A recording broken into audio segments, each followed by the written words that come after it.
This puppy dry dog food recipe's ingredient is chicken, high-quality protein with wholesome grains like oatmeal. Our crunchy kibble has no meat byproducts, fillers, or artificial preservatives. DHA to support brain development, calcium and phosphorus for healthy bone growth. Made in the USA using only the finest globally sourced ingredients. Spend a lifetime with wellness natural dog food. We offer recipes for puppy, adult, and senior dogs as well as grain-free dog treats, meal toppers, and wet food options too. Top reviews from the United States. Great food. Kibbles are about the size of peas. Great for putting in toys for treats as well. Bag is resealable. Been using this for a week now. Mixing 1/4 cup into my puppy's current food. She will usually eat half of her food then come up to me and thank me as if she was seeing me after being gone for a few hours. She then runs back and continues eating her food. Since mixing this, she will pick out these food first, and then leave her old food in her dish. When she thanks me she isn't as happy returning to eat her old food to finish off her meal. Update after. Take 2 weeks or longer in transitioning of your food. I did only 10 days, and it wasn't enough. Well, with the amount of food I had left I was only able to mix her food for 10 days. That is not enough time to let her stomach adjust. I watched her for the first week and she had an extremely soft stool. So much so, that I started to watch her water intake and if she changed in her speed in eating as if she knew it would upset her stomach, but she remained a happy playful puppy. I also regulated her treats. It took about 10 days for her stool to start having any shape to it, and about 2 to 3 weeks after the full changeover of the food her stools became solid and normal.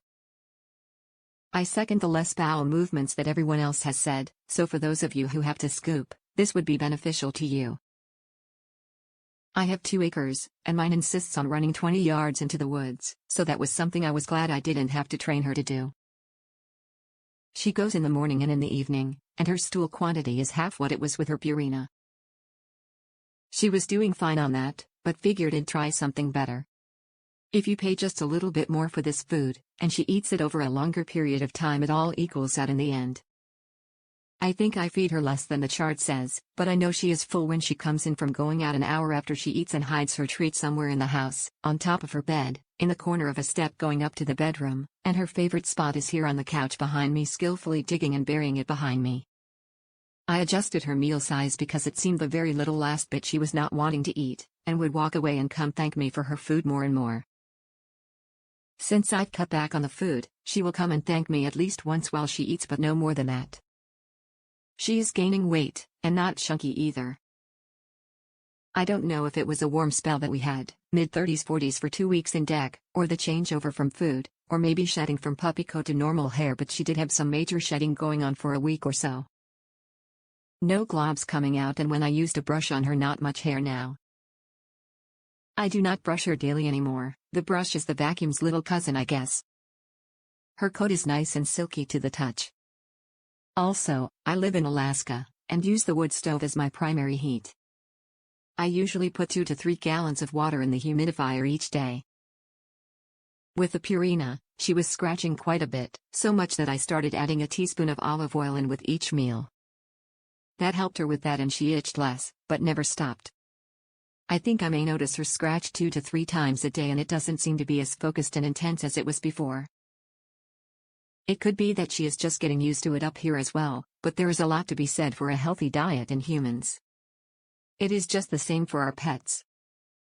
I have been trying to keep a 0700 and 1700 feeding time. I don't have her sitting at my feet an hour in advance doing her "I'm hungry" dance. There are times where I am working on something on the house and it will be almost 1900, and she is still just hanging out with me as normal, not begging for anything. So I would think that would mean that she is content from the previous feeding, and that I have her food amount adjust pretty close to what it should be. One downfall of the small kibbles. When put in a feeding toy that they have to roll around to get food. The food comes out and goes under doors, edges of furniture. If your pet is aggressive, this could lead to whole spot in carpet, etc. I just have to sit and listen to non-stop constant barking all over one morsel that has went under the laundry room door. She still has half a toy full of food, but she will not let even one get away. Second edit. I don't know if my dog has started to have allergies or not. I have become fed up with her shedding more than a healer should. I have switched to Taste of the Wild, Bison, and well, we are working through things and are getting her tested for other allergies. I will say this. Put a bowl of TOTW down in a bowl of wellness, the bowl of wellness will be left alone. The prices are about the same, but overall I think they are both better than cheap brand dog foods, but mine seems to have changed. I have since got a second red healer female pup, and she finished off the half bag of what I had left with no issues whatsoever, but she sure was interested in the smells coming from the other food bowl.